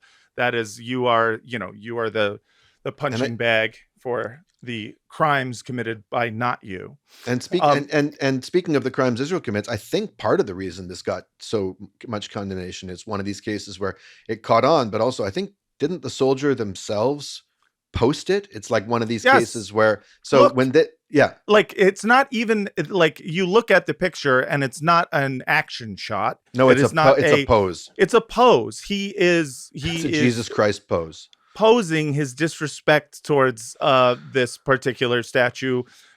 He's pose. He did this as a bit. This is what they've been doing in Gaza as well, where you see them wearing women's clothes or riding on children's bikes. And you have to ask, why do they do it? Right. Because this is appealing. Because it has mass appeal among their peers. Yes. And when you mentioned them bombing the synagogue in Iran, it ties back to what we were talking about at the very beginning of this segment, in that Israel hates and they want to destroy all Jews who are anti-Zionist. Yes, that's right. And Yes. Iranian Jews are clearly holding fast to their homeland, and they are, they defend their country and their government and their homeland, which is Iran, and they likewise hate Israel. So Yeah. this is what Zionists do. I mean, Yes. I don't want to. I mean, you guys know the history of Zionism. I'm sure going back, but early on, Zionists were detested. They were a fringe group, but they really successfully, basically brainwashed everybody and set up schools and really decimated their opponents. Well, and they got the imperial powers on their side by appealing Right. to their expedient Exactly. interests. But from the very start, also, you talked about how they despise any Jews who are not part of the tribalist cult, right? They hated the Bund, for They example. hated they hated all of European Jewry for their victimhood, for their sensitivity, for their including bookishness. victims of the Holocaust. They hate them too. But even Yeah. prior to that, victims of the pogroms, we are not the Jews of trembling knees. We're not going to be the ghetto Jew anymore. We're going to be some strong, brave Paul Newman Aryan Jew in the desert where we don't belong. Right. So anyway, this incident provoked, more outrage than usual, and we ended up with a denunciation. Well, first of all, so the first things we got were, we're going to look into this, make sure it's not fake. We will do a thorough investigation. And here, after the investigation, the Israeli army official account said this: following the completion of an initial examination regarding a photograph published earlier today of an IDF soldier harming a Christian symbol, it was harming a Christian symbol. It was determined that the photograph depicts an IDF soldier operating in southern Lebanon. Yeah, no shit. Good. They determined it, guys. They used their advanced technology, their drip irrigation and their desalination plants to figure out that, yes, indeed, it is exactly what your eyes saw. They threw a cherry tomato at it and it bounced off, which means it was genuine. Yeah. The IDF views the incident with great severity and emphasizes that the soldiers' conduct is wholly inconsistent with the values expected of its troops. Right. The values expected of its troops is keep it down, guys. Right. Yeah. Exactly. I mean, there really is a messaging crisis in that army. I mean, I've never seen a less disciplined. I mean, if you're going to be a bunch of genocidal lunatics, they don't care. You're right. I think the army. And also, doesn't I care. think Israel has a well-tried history of doing whatever they want, lying about it, and getting away with it. Right. Just for example, the sloppy, their Hasbara is really sloppy. For example, what you showed in the very beginning of the Warsaw Ghetto Uprising, showing the wrong photos. And, the reason for that lack of care and the lying, when they don't really have to lie, is because it's never mattered. Right. They've never really faced any scrutiny. Thank God for the internet and for the archives that people can easily pull up to expose their lies. But this is kind of par for the course. And they're even admitting it now. There's an Israeli Hasbara spokesperson, the head of public affairs or whatever, who recently gave a speech where he basically said, truth doesn't matter anymore. Facts don't matter. We're not dealing in facts. We're not worrying about that. So it's just you're right. When they have to put out a statement, they'll put out a statement. Now, speaking of sloppy, we have a video by Rabbi Sloppy, who tried to you're gonna subject me to this guy. Okay. Not only are we subjecting you to his face, but it's a close-up of his face. Now, Susan, we're going to be watching your face as we watch his face, and we're going to be monitoring your heart of hearts, okay? So I don't want to see any tropes going on in there. I don't want to see any generalizations. You're going to see my deep, dark heart. Yeah, we're about to see some dark heart here. This is Rabbi Shmuley. God. Jesus Christ. Already, I'm like... Get behind me, Goebbels. Hi, everybody. Let me immediately condemn the IDF soldier who was depicted destroying a statue of Jesus in a Lebanese village. Let me just be clear. The Jewish people in general, and the Israeli people in particular, love our Christian brothers and sisters. The greatest proof is my sons are right now risking their lives to protect Christians who live in Israel. I have a son in Lebanon right now. And my children were raised with a father who ran an organization in Oxford that had 500 Jewish students and 4,500 Christian students. My children were raised in a home where This is this is amazing. So the Israeli army in Lebanon are soldiers for Christ. Yeah, see, That's the what thing. this is about. His proof of like we respect Christians is that if it wasn't for the IDF, Christians around the world would be targeted, and especially Christians in Israel. So remember, it is us, the Jews, who are protecting you, Christians in Israel, from the Islamic hordes. It's such bullshit. Even my dog. Yeah, I know. Your dog object. showed up to protect you. Yeah, yes. Do you know how much we love Christians? We told them a couple of weeks ago that you are absolutely safe and secure as long as you don't house Muslims under your floorboards. That's right. Otherwise, we're gonna come and kill you. Yeah, right. That's right. That's and we have to spit on you in Jerusalem because Right.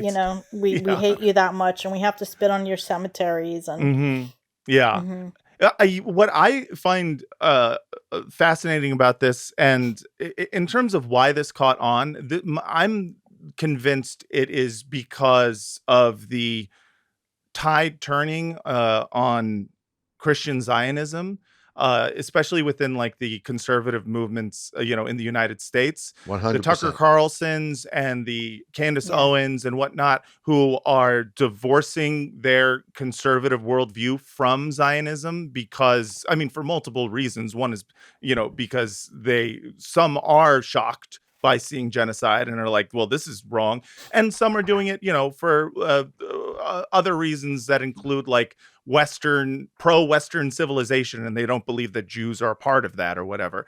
But the fact is it's happening. People, Republicans, right-wingers are more and more looking at Israel as not a friend of Christ, but as an enemy of Christ. And they're trying to stop that bleeding, because it is that has actually been able to uphold the order in the Middle East more so than, anything else. It's like without the Christian Zionists, without the funding of Christian Zionists, without the support of right-wing evangelicals, they are in a much more precarious position.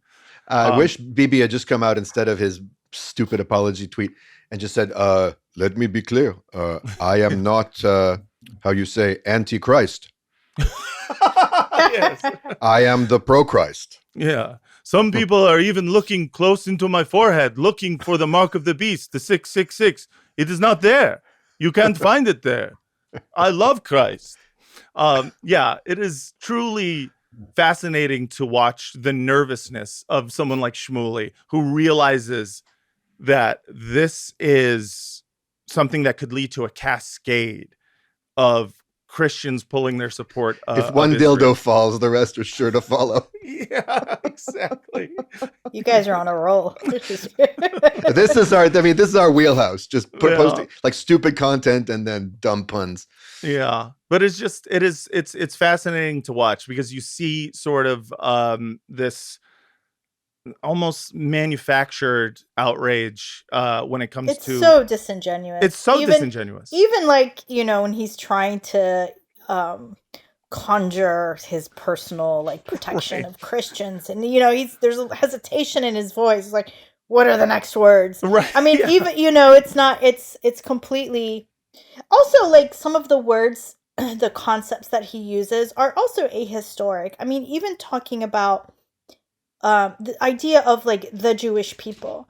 Mm-hmm. Frankly, this is kind of a Zionist construct in many ways. Mm-hmm. Judaism is 3,000 plus year old religion, Right. and there were Jews everywhere. Mm-hmm. There's no moment in history when there was this singular, Yes.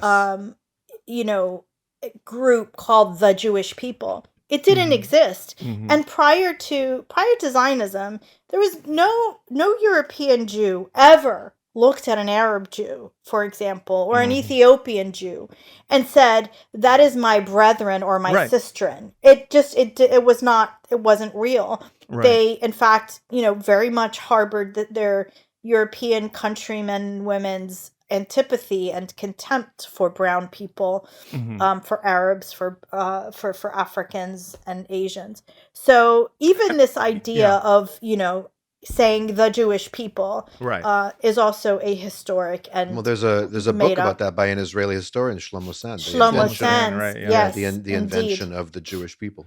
And what's interesting about that to me, and this is, I've always found this, to be something that isn't really talked about, is it was a local thing. I mean, regionally, there's a Jewish people in that it's my Jewish community, right? Yeah. It is, sometimes it can be a national thing in terms of, like, in my country, the Jews, live here or whatnot.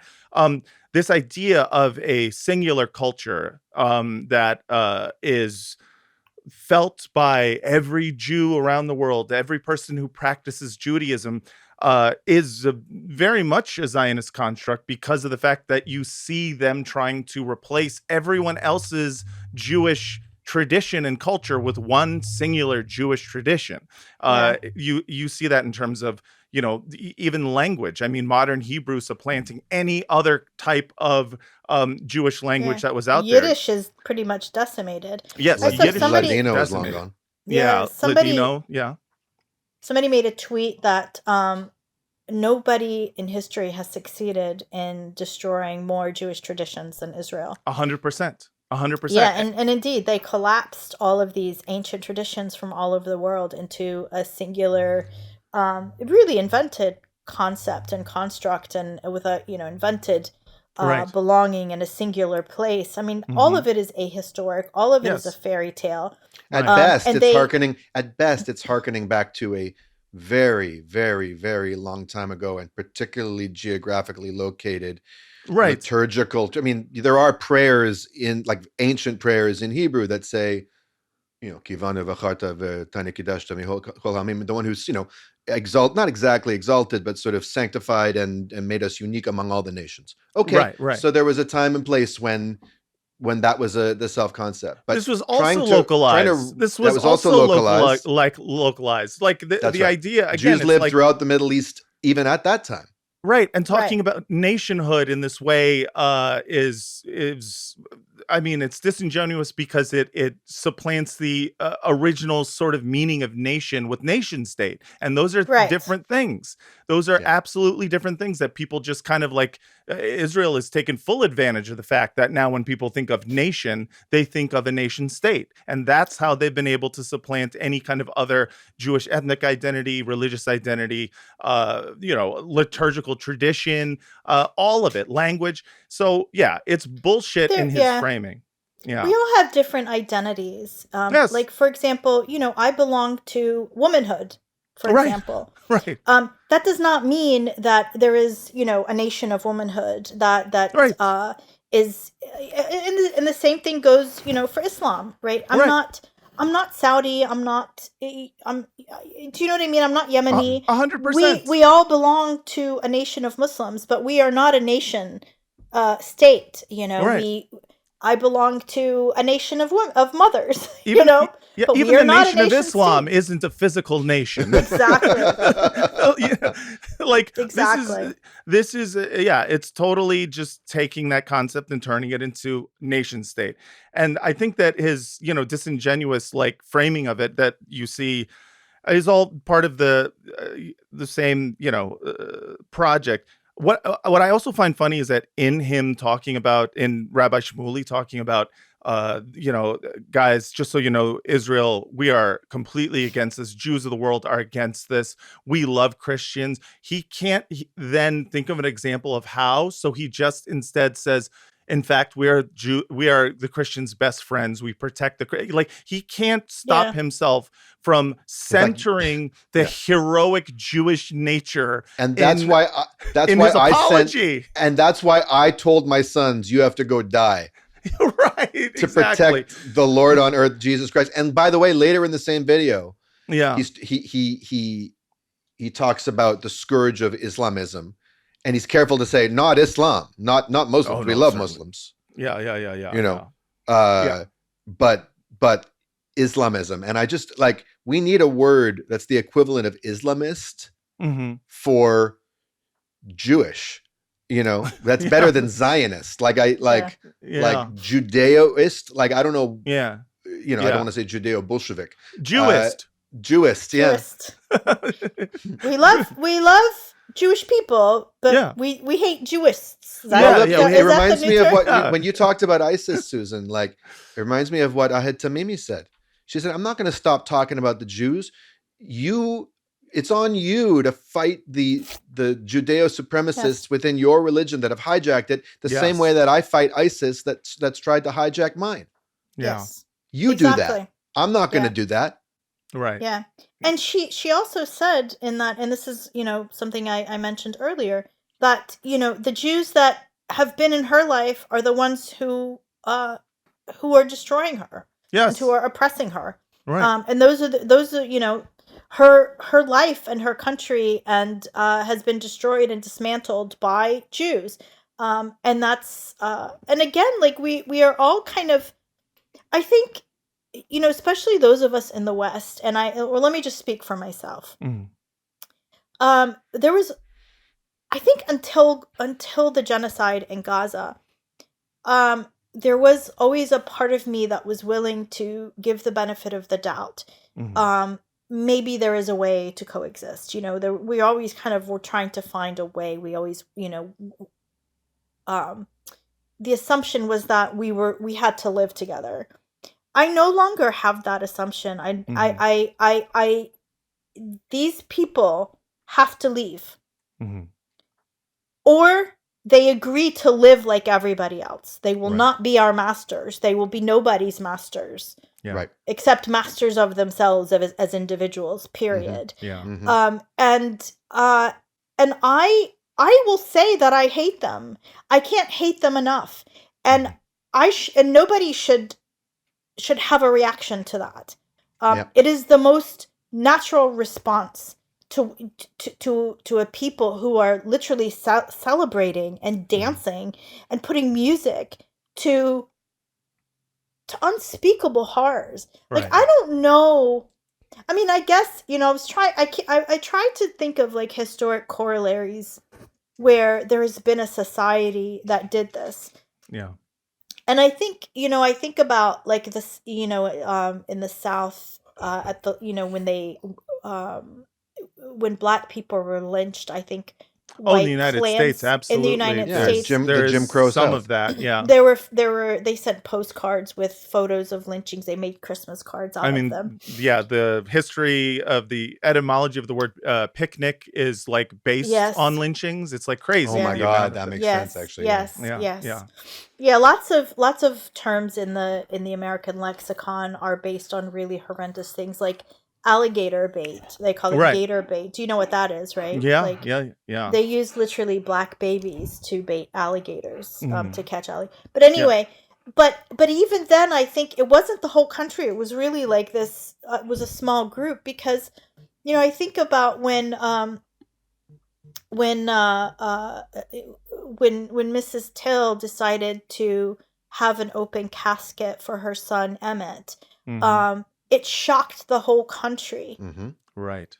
And so like there was still this sort of common humanity that when people see, regardless of what they think or their political disposition, when you see this kind of horror inflicted upon children especially, there is like normal people just recoil from that. But Israelis don't.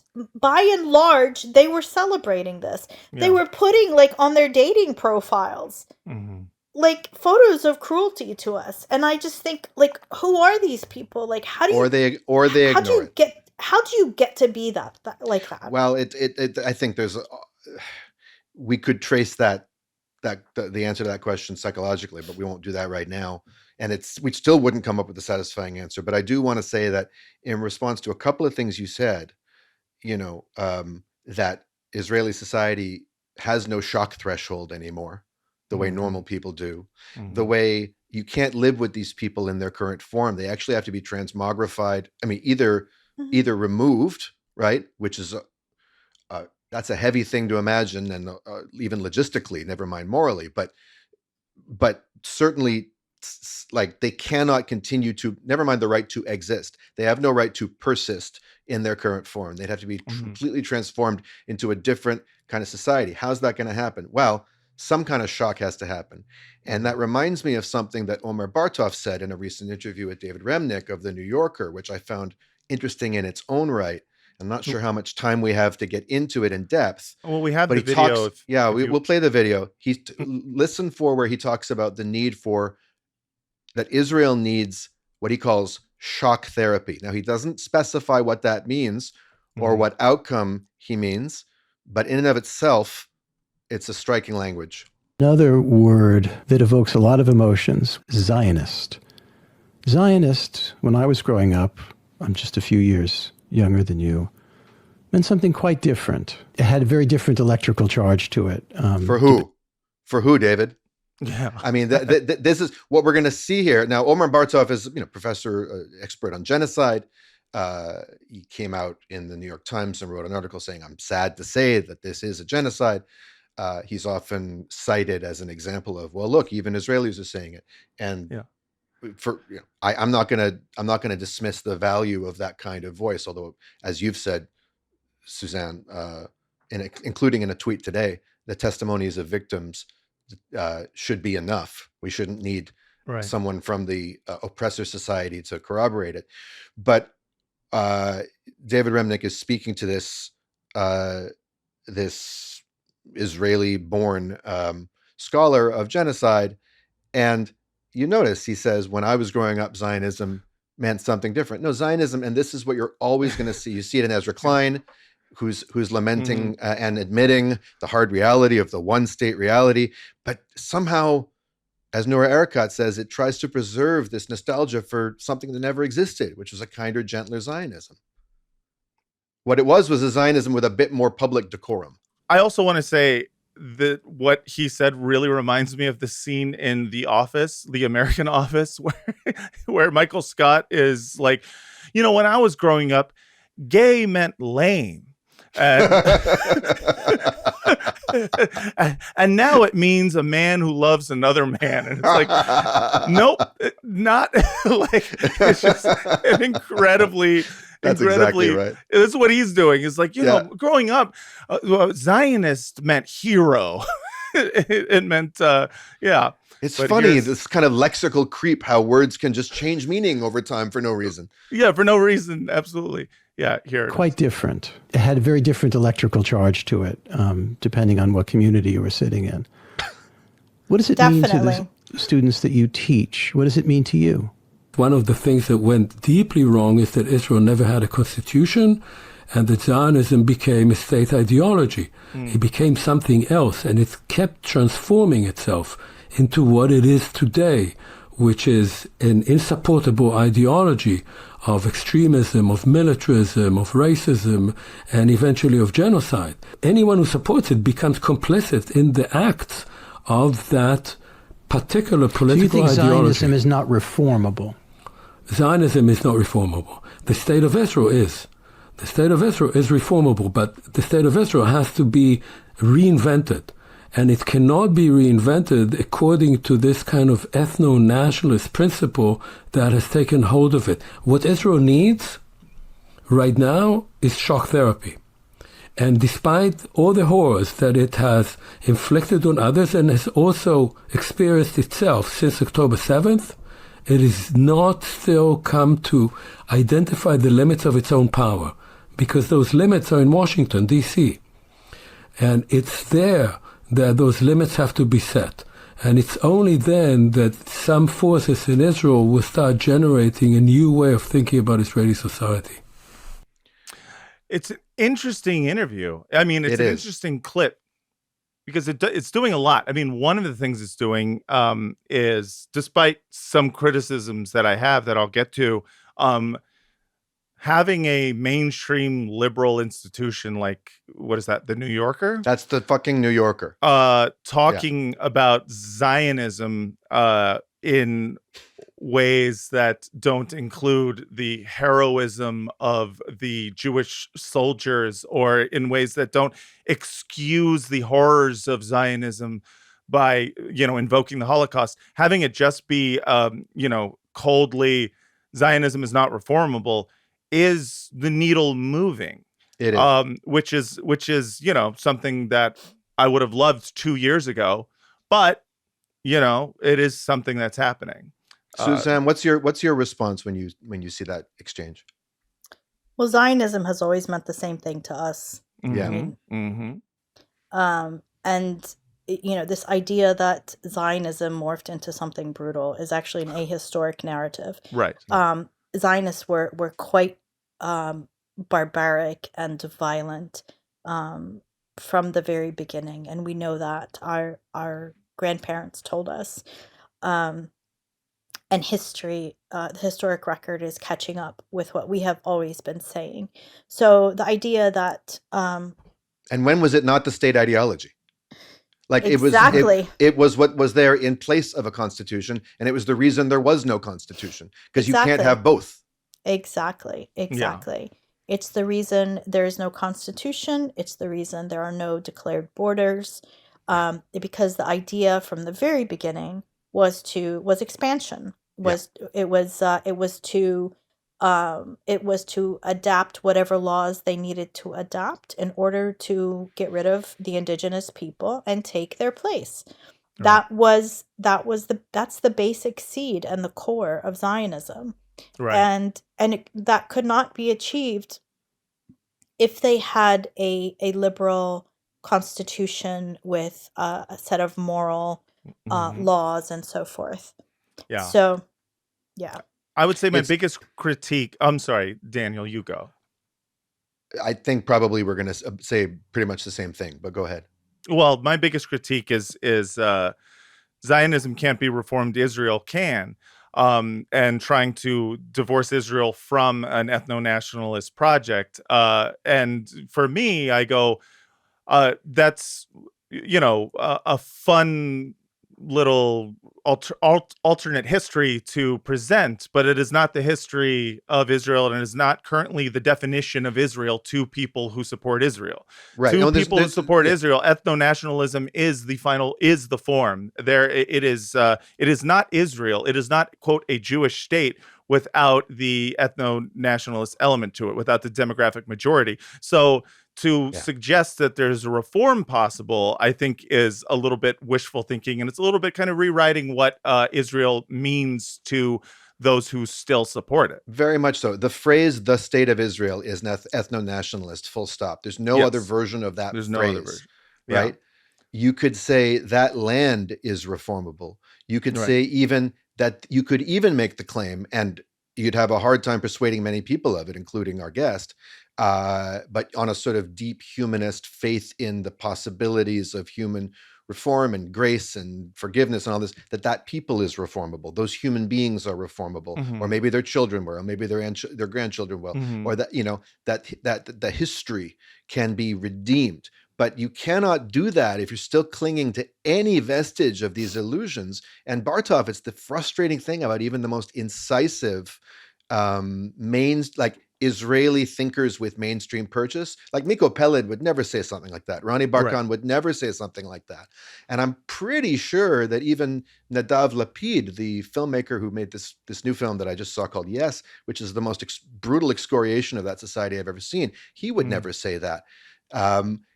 But Bartov is still clinging to like certain threads of the illusion and maybe he's only doing so for the Remnick audience. Maybe but I don't think talking down to these liberals, these liberal Zionists, so-called, is actually effective. And because the shock therapy they need is the cold truth. And Bartov is going maybe 75% of the way there, but it's always that last unsayable bit where that's where the devil is. That's the details where the devil lives. I think it's the wrong conversation entirely, frankly. Yeah, tell us. I mean, why is this the conversation? Why are we talking about the destiny and future of the Jewish population? And why is that? Why is it? Honestly, the only conversation that people should be having is the liberation of Palestinians. Yeah. Nobody ever thought, like, what is the future of white people in the South Yeah. if we Right. liberate black people? Right. Or the What are the Boers. what's the future of white South Africans if we allow indigenous black did I say black Africans? I meant white Africans. You said white. I think you Okay, said yeah, white. yeah. Like, what's their future Right. if indigenous South Africans are are liberated or accorded basic freedoms? That's never the conversation that anybody should be having. And when you do have this conversation, you're not fully recognizing that Israelis are the monsters in this equation. Mm-hmm. Mm-hmm. And, you know, you guys were talking earlier about this early in the segment about this sort of the voices in our heads. It's not just voices. The entire landscape of public imagination, the entire infrastructure of our language and our thought is premised on Jewish victimhood and protection of Jewish people. Mm-hmm. It is taught to us in school. It's taught to us in the media, in public discourse. It is taught to us in Hollywood, in TV series, so yes, while it feels like this is, you know, we really need to talk about what's going to happen to Jews, right? But no, I want to talk about what's happening to the victims. Right. You know, how do we liberate victims? How do we make the perpetrators accountable? Yeah. That conversation is secondary to all of that. Right. Fair enough. That's a completely fair point. I'm glad you said it. The only tiny, not even a caveat, but just like on the side, little sidecar to that I would say is, I expect that a part of human programming is self-interest, and then when it comes to the future of, let's say, the Jim Crow South, I would expect, and I'm sure some white people did, as in South Africa, the shock therapy that apartheid South Africa received impelled white South Africans to ask themselves this question: what is our future if we don't relinquish power? Sure. Mm-hmm. What is the future of Germany if we continue down this path? And Right. I'm very content to speed the day when all Jewish Israelis have to be asking themselves that question 24 hours a day and not being able to sleep, if Right. that's what contributes to them waking up, because I'm not counting on them waking up one day and suddenly having altruism take over, or humanism take over, Right. or universalism take over, because they have no language for that whatsoever. Yeah. No, I agree, and I recognize you guys also have a particular audience. Yeah. I'm speaking from a more certainly from a Palestinian perspective, but a more kind of global conversation. Yes. Because the global conversation continues to be about Jewish safety and Jewish Yes. feelings and so forth, and that's what I'm reacting to. Right. That to is a degree really that is ridiculous. To Yeah. a degree that is imaginary in many senses, because it's not a conversation about Jewish safety within Israel. Or within the settlements of the West Bank, in which you It's can about- actually, yeah. at least physically, talk about a conversation that could happen. Right. It's about whether We're talking Sheryl about- Sandberg's neighbor would hide her. Right. It's about whether Sheryl Sandberg, a literal, what is she, a billionaire? Or at least billionaire, right? A billionaire should be afraid of pogroms, somehow reaching her in New York. Yeah. her castle high rise in New York City, like completely devoid of any like reality. And so the conversation constantly centering the safety of Jews, I can imagine for people who are Palestinian, or just for, people in general who are not Jewish or Jewish supremacist or Israeli or Zionist, what they see is the centering of Jews and Jewish safety and Jewish feelings is about like trying to figure out the line in which Jews feel just safe enough to allow their boots to be lifted off the necks of the people they're oppressing. And I can only imagine that contributes to people's general fatigue in terms of talking about Jewish feelings. Like, are Yeah. we really negotiating your feelings about how much your foot hurts right now? Is that really the conversation we're going to have before you can recognize the humanity in the people that are Before you being can get out of my crushed? house. But it's Yes. also not just about safety. It's like, but that is the conversation. That's Yes. definitely the conversation. But the reality is not just about safety. Mhm. Most Jews, most Zionists in Israel are not. They are conducting themselves from a position of power, Yes. from a position of conquest. It's not about keeping themselves safe. They want Lebanon. Right? Yeah. They talk about it. They talk Yes. about getting more property and having more water. They talk about getting Lebanon's gas fields. Mhm. They talk about going skiing on Mount Hermon. Right. Jabal They talk al-Sheikh they in talk Syria. about ruling the Middle East. They do. Exactly. They You do. guys, they just want some more realm for Lebanon, you know? Yeah, You know what that's I'm right. saying? That's Lebanon, right. you know? Lebensstrom, yeah. Yeah, yeah, yeah. I say Lebanon, let Leb. That's what I say. But Lebanon yeah. in Arabic means yogurt, or if Yeah, you're Lebanon, Egyptian, or if you're Egyptian, it means milk. Oh, well, look at that. Yeah, Egyptian dialect is always a little backwards sometimes. now I learned something. Yeah. Um, Milk and let milk. but yeah, it is. I think, to round out just that, the conversation is also more. I look at it in the strategic light, where I go like, I can't imagine being you, Suzanne. I can't imagine being a Palestinian who has to constantly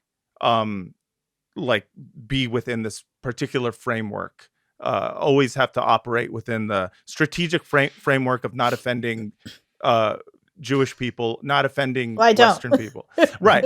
Yeah, But not anymore. Yeah. well, right, but it's so I can't even imagine what it's like. So what I see, I take with a grain of salt, but I go like, strategically, there has to be that pressure. There has to be a moving of the needle, and to see any movement always gives me a little bit of hope. And it's very personal for me, because it's coming from a place of spending whatever a decade, yelling at people who I know that like they are completely ignorant about Zionism. They're completely ignorant about Israel. Everything they know is a lie, and me sounding crazy. So it's only now becoming more and more talked about in a way that makes me, in a spiteful, bitter way, feel a little bit of vindication.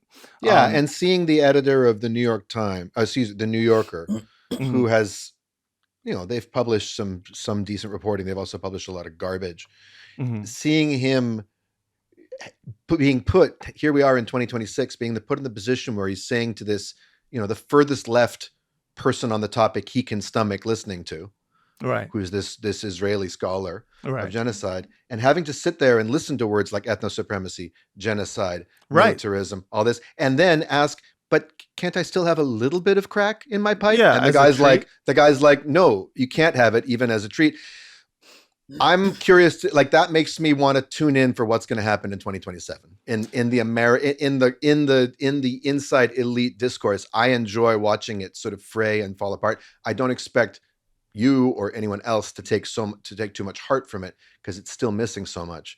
But we're just in this interesting moment where things are moving and yet things aren't moving, and things are changing and yet some things are absolutely stagnant and static, and it's enough to drive you crazy. But that's why we do this, and that's why we so value your willingness to come on and have this conversation with us. And Suzanne, I want to give you the last word here in terms of your feelings about needle movements in terms of public opinion about this. Do you see, is there any optimism in you at the very least at the idea of changed public opinion resulting in something positive for Palestinians and for people of that region in general? I want to respond first to saying that you can't imagine what it's like to be me. I want to say that I honestly I can't imagine what it's like to be you guys, to be moral human beings, and yet be identified with the monsters of our time. I mean, I would rather be among the oppressed, who are nonetheless dignified and resisting bravely, and than to be identified with monsters, frankly. Yeah. So Well, we're both men, so we're used to it. Yeah, that's right. Sure. not quite. I don't think anything rises to the level in modern day to what Israel, and increasingly the United States as well. Well, with the United States, I should say.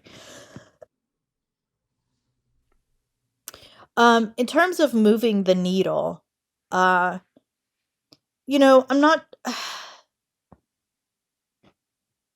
I guess it's, of course, Western public opinion matters, and I am encouraged by people's awakening.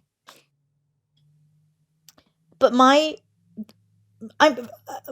hope for our liberation, which I believe is going to happen, like that, I kind of have no doubt. I really have no doubt that Palestine will be liberated one day. I don't know what that will look like. But I am immensely hopeful for that, to the point of feeling assured. That doesn't really come from necessarily public opinion, but it comes from just the steadfastness of our people. It comes from our, just our continued resistance, as we have been doing, in whatever form it may be. The shifting of public opinion in the United States would not have occurred without that. So it is ultimately Palestinian resistance that is ushering a truth. Absolutely. Yeah.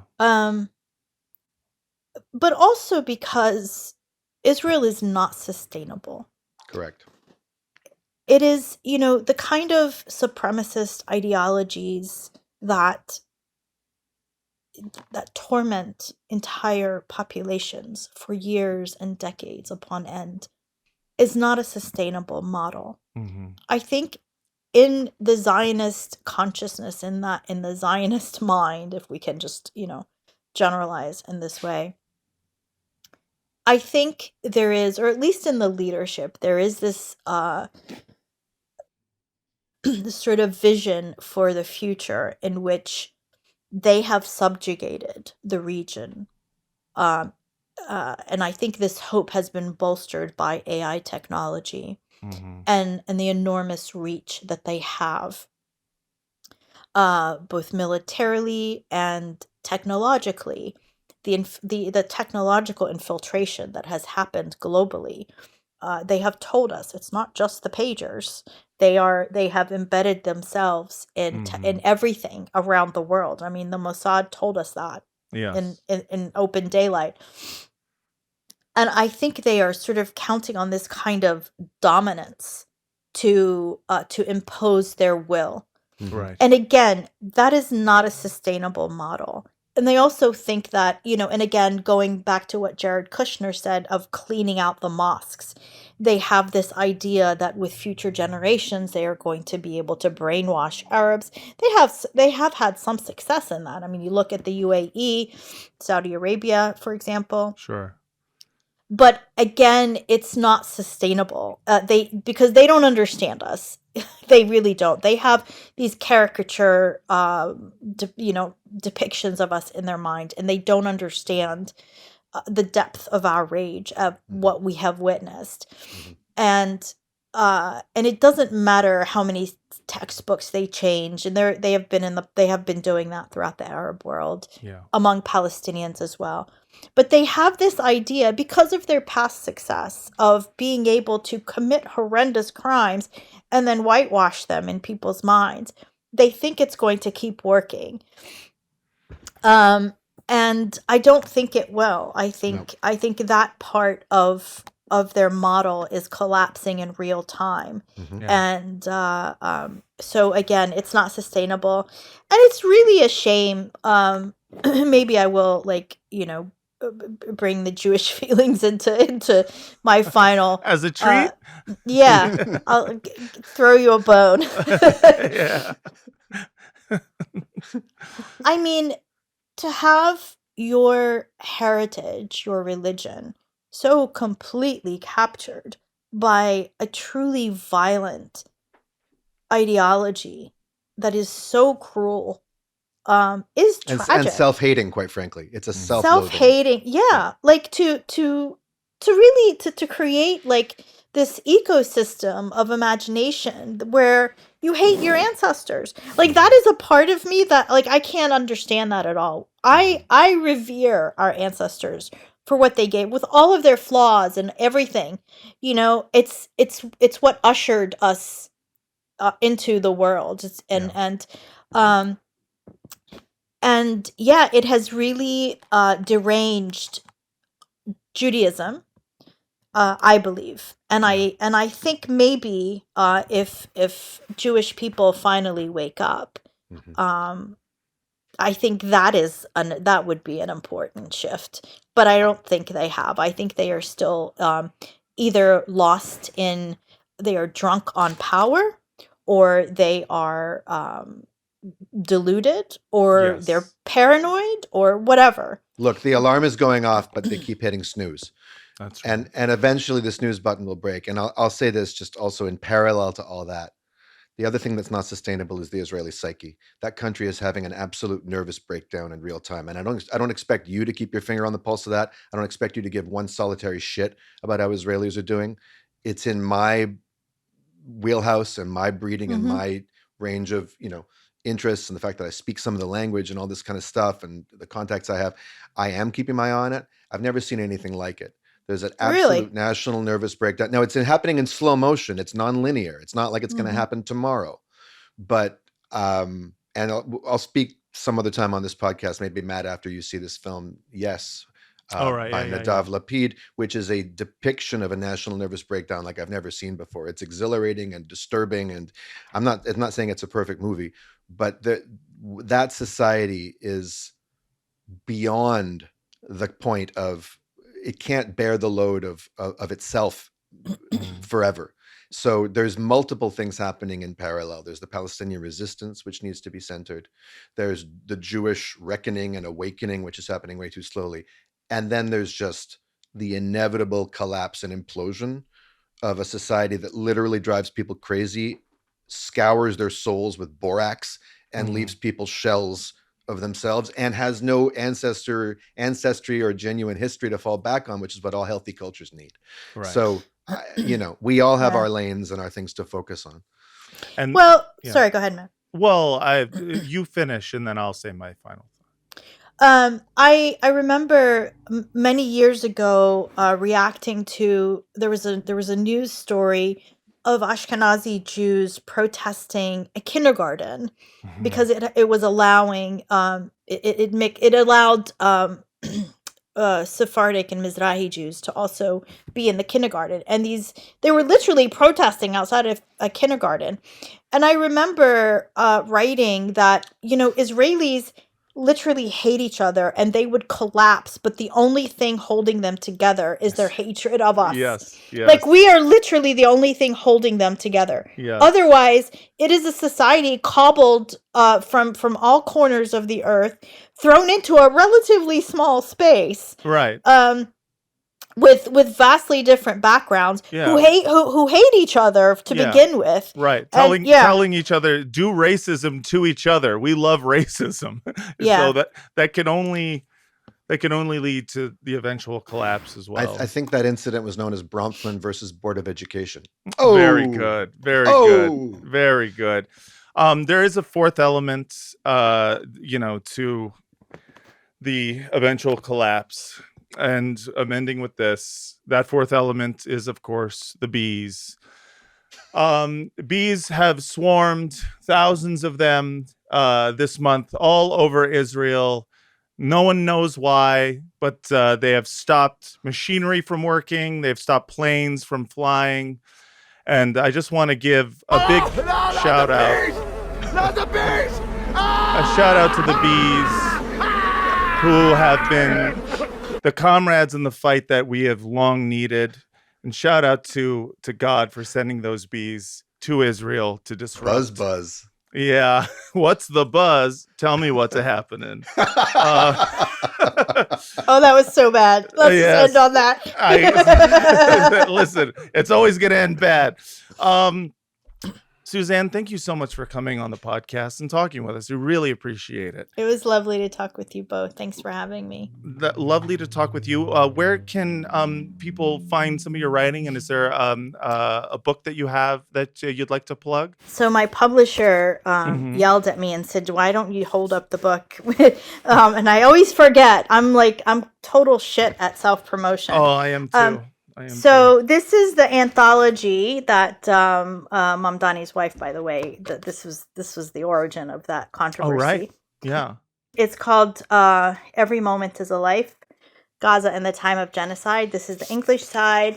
And then on the other side, it's in Arabic. So this side, this side's Arabic and this side's English. It's a relatively small book in 2 languages.